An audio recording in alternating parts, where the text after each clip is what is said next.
Yeah, so I think AI is being leveraged very strongly across the region, and usually in countries we see that private entities are the first ones to go about and start using AI and innovation or emerging technologies. But UAE is one country where you see even government sector is like extremely, involved in the whole innovation process and leveraging emerging technologies. You saw the AI strategy, the metaverse strategy of Dubai. So there's a lot that is happening, and I think one of the great use cases across public sector would be to start utilizing AI in terms of personalization of government services.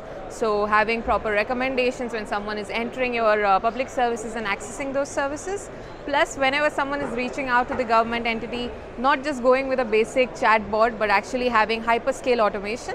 Basically, you pick up the statements that are coming in from the customer support, and then you do sentiment analysis, and then you do text analytics across it, you assign the ticket, then you do probably an RPA or a robotic process automation combined with an IQ bot and an AI sort of a solution.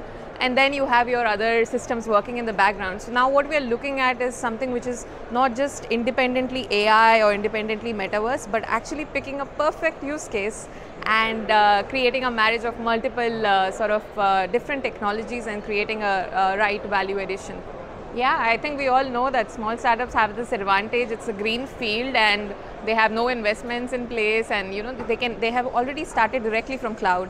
While I see a lot of mature organizations still have huge data centers, they have a huge cost associated, tech debt and stuff. So it's very difficult for them to migrate. But I think we need to focus on the positives that we have when it comes to mature enterprises, and I think that comes from the stability that they have in the organization, the network that they have, the partnership network that they would probably have, the investment they have. They can afford to take more risks than smaller companies. So most of the startups fail in the first year of starting their operations, but mature organizations have that backing, have that leeway. So I think this is something that they should focus on, and of course reducing the bureaucracy, because even now you see one approval of hiring someone with high tech. Like I remember one data scientist that was being hired, the process took almost a year to get that approved, budget, this and that.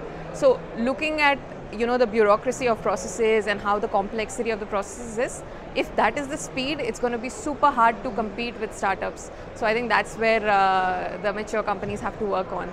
I think you'll be getting this answer from most of the people, and that's Gen AI, and everyone's talking about it. I think ChatGPT was a huge disruption itself, and everyone is utilizing these technologies. And as I said, now we are not looking at just showing AI for the sake of it. Like earlier, there was something called as a shiny toy syndrome. Everybody's like, oh, let me do one use case and showcase it in probably Gitex example, right?